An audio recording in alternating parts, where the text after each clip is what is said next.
Welcome to Al Jazeera News, the Middle East's #1 news channel. I'm Mohammed Hassan bin Fu, and this is Mohammed Hushman bin Wetzel. In tonight's breaking news, there will be an attempt to overthrow the Mossadegh administration in Iran.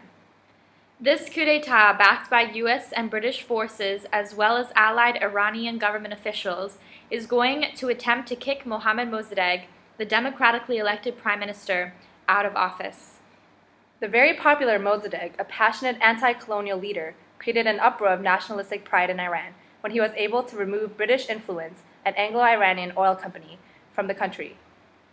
Instead of attacking Iran to regain the oil company, the British under Prime Minister Winston Churchill are going to stage a coup as it will be much more effective.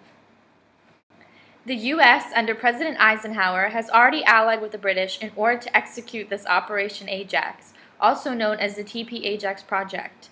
The British, enraged by their previous defeat in the oil conflict, has set out to replace the current democratically elected Prime Minister Mossadegh with Fazlollah Zahedi under current monarch Mohammad Reza Shah's authority, in order to regain control of the massively profitable AIOC oil base, known in the future as British Petroleum, BP.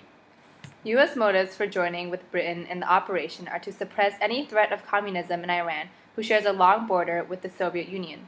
The U.S. is terrified of the Two-Day Party, an Iranian Communist Party formed in 1941, from gaining national leverage in Iran. Eisenhower has elected Kermit Roosevelt, the CIA, American Central Intelligence Agency, senior officer of the Middle East Division, under his pseudonym cover James Lockridge, to organize the coup.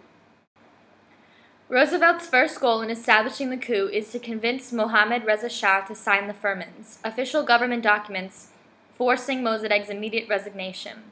They are in the process of giving these documents to Mossadegh as we speak.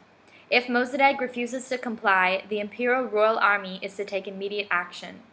However, the Shah, not known for his courage and decisiveness, has been very inconclusive, while Roosevelt has been trying to convince him to agree with the coup. It took multiple hidden car meetings with Roosevelt in order to waive his position. Finally, he agreed, and a designated time and place for him to sign the document was established. Unfortunately, there was a simple misconnection from signing the firmans. The man carrying the documents was late, and the Shah and his empress have already fled to their hideout in Ramsar. Excuse the interruption. We have just received word that Colonel Nasiri of the Imperial Guard, who is close friends with His Imperial Majesty, has flown out to Ramsar to deliver the documents, and they have been signed and the coup is on its way. Let's see if the attempt will be successful. Let's now go to our correspondent history experts, Arash and Mustafa, in the field. Hello, Hassan bin Fu and Hushman bin Wetzel. We are now in the center of the city of Tehran, waiting to see what will happen. How will Mossadegh supporters react? Will they protest?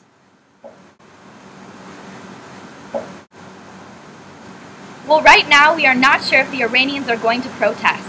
They are effective protesters, as seen in December 1891, when a fatwa was issued to protest the Shah having sold concessions to the British, giving them a monopoly on Iranian tobacco. A fatwa is a religious order issued by an Islamic religious authority. In this case, it was to stop smoking tobacco.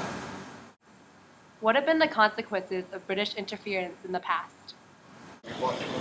Well, the tobacco protest is an example of the extent Iranians will go to rebel against the British. It demonstrated that any attempt by a foreign power to infringe upon Iranian sovereignty would infuriate the local population.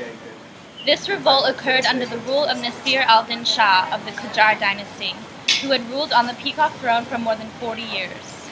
He was famous for his excesses of women and jewels, having over 1,600 wives and concubines that lived with him in lavish palaces.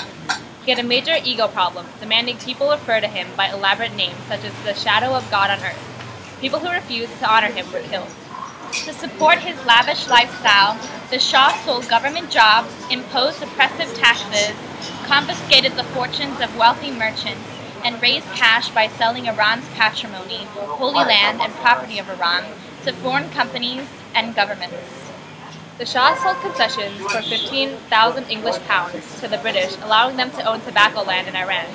This allowed the British to have a monopoly over all tobacco in Iran, which put a major dent in Iran's favorite pastime. Though smoking was a compulsive habit of many Iranians, the fatwa had a far-reaching impact from the remotest villages to the women's quarters in the palace. The fatwa took effect almost overnight. Iranians were outraged, and in December 1891, democracy dawned in Iran when the entire country gave up smoking tobacco to revolt against the Shah and the British. It proved successful, and the Shah bought the land back for 500,000 pounds, a major ripoff. So if the entire country came together to change the outcome of this event, who knows how they will react to the current coup. And that is all we have for you today. Thank you for tuning in. We will now go to our next segment, Relations with Iran in the Future. In the past few years, with the War on Terror, former President George Bush declaring Iran as part of the axis of evil and Iran's threat of obtaining nuclear weapons, U.S. and Iranian relations have been shaky ever since. Most recently, on October 21st, the New York Times reported that the United States and Iran had agreed in principle for the first time to one-on-one negotiations over Iran's nuclear program. According to Obama administration officials, hopefully a last attempt to avert any chance of military strike on Iran. But Iranian officials have insisted that the talks wait until after the presidential election. Britain has also been involved in Iran's nuclear conflict. It also has many human rights organizations working in Iran. The British government continues to speak out internationally about human rights abuses in Iran. Britain, a part of the UN Security Council, along with France, Germany, the US, Russia, and China, have made it clear that if Iran takes steps to further their nuclear intentions, they are ready to take immediate action. Well, I'm Mohammed Hassan bin Fu. And I'm Mohammed Hushman bin Wetzel. And you're watching Al Jazeera News. It is now exactly midnight.